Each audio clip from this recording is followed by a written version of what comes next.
नमस्कार मित्रांनो, आमच्या चॅनलवर नवीन असाल तर चॅनलला नक्की सबस्क्राईब करा, म्हणजे तुम्हाला मालिकेचे नवनवीन एपिसोड सर्वात अगोदर पाहायला मिळतील. तर लाखात एक आमचा दादा या मालिकेमध्ये काय घडलं ते आपण बघणार आहोत. इकडे दत्तू धनूला म्हणत असतो की आपल्याला एका पार्टीला जायचं आहे, तू चांगली तयारी करून राहा. तर इकडे धनू तयार होते आणि दत्तू समोर येते आणि बोलते, धनू हे काय घातलं आहे? धनू बोलते, साडी घातली आहे, पारंपरिक वेश घातलेला आहे. तर दत्तू बोलतो की आपल्याला पार्टीला जायचं आहे, कुठे देवा मंदिरात नाही जायचं आहे. तर आपल्याला तुला एवढे नाही कळत की पार्टीमध्ये कसं कोणते कपडे घालावं कोणते नाही. तर धनू बोलते की यात काय वाईट आहे, आपली पारंपरिक वस्तू आहे आणि साडी म्हणजे आपलं पारंपरिक आहे. तर दत्तू खूप चिडतो, पण धनू त्याचं काही ऐकत नाही. धनू बोलते साडीच बेस्ट आहे आणि माझा दादा म्हणतो की साडीत ती सुंदर दिसते. तर दत्तू तिला तसंच घेऊन निघून जातो. इकडे शालनचा आवाज ऐकून सूर्याची आई बाहेर येते आणि बोलते की शालन तू इथे कशी काय? आणि तो शालन जवळ येते आणि शालन तिच्याशी बोलत असते आणि सूर्याची आई पण तिच्याशी बोलत असते.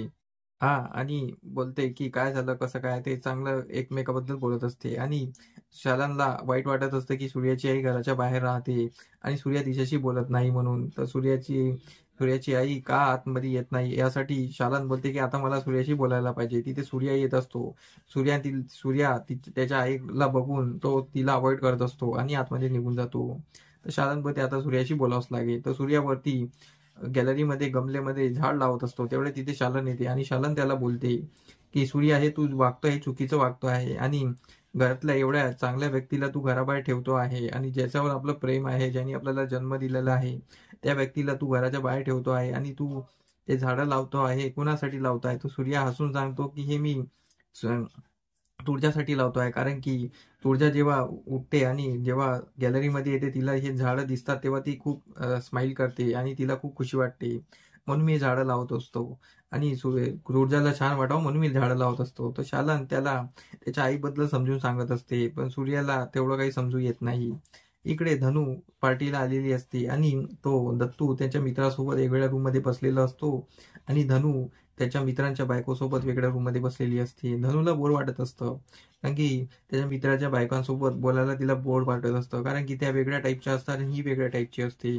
इकडे दत्तू आपल्या रूममध्ये येऊन दत्तू बोलत असतो मित्रांसोबत आणि ते दत्तूचे मित्र दत्तूला चिडवत असतात आणि बोलतात की तुला इतकी छान बायको मिळाली आहे, किती सुंदर बायको आहे आणि तुझ्या बायकोमध्ये किती छान छान गुण आहे. दत्तू बोलतो, कसले छान, मी माझ्या नानामुळे गप आहे, नाहीतर मी तिला कधीच तिच्या दादाकडे सोडून आलेलो असतो, कारण की तिच्यामध्ये ना रूप ना काही ते तिच्या बाजूला जर मी झोपलो तरी तर मला असं वाटत असते की तिचा हात माझ्या नरड्यावर पडतो की काय आणि माझा जीव जातो की काय असं वाटते मला.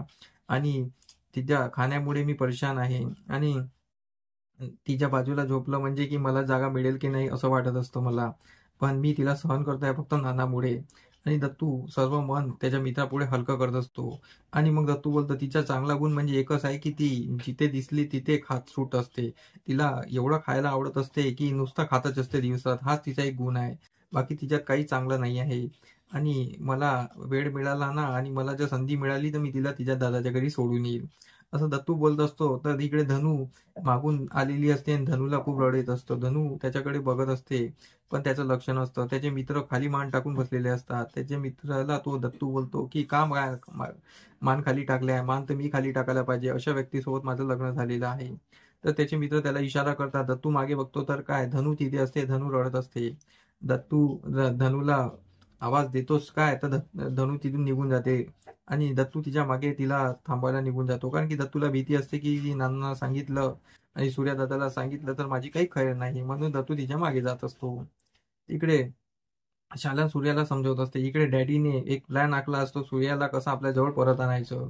त्यासाठी त्याने इकडे तुळजासोबत एक चॅलेंज केलेलं असते. तो तुळजाला बोलत असतो की डॅडी, की मी बघ सूर्याला कसं माझ्याकडे वळवतो, पण तुळजाचे चॅलेंज असतं की यानंतर सूर्या तुमची ऐकणार नाही आणि तुमच्या प्लॅनमध्ये अडकणार नाही.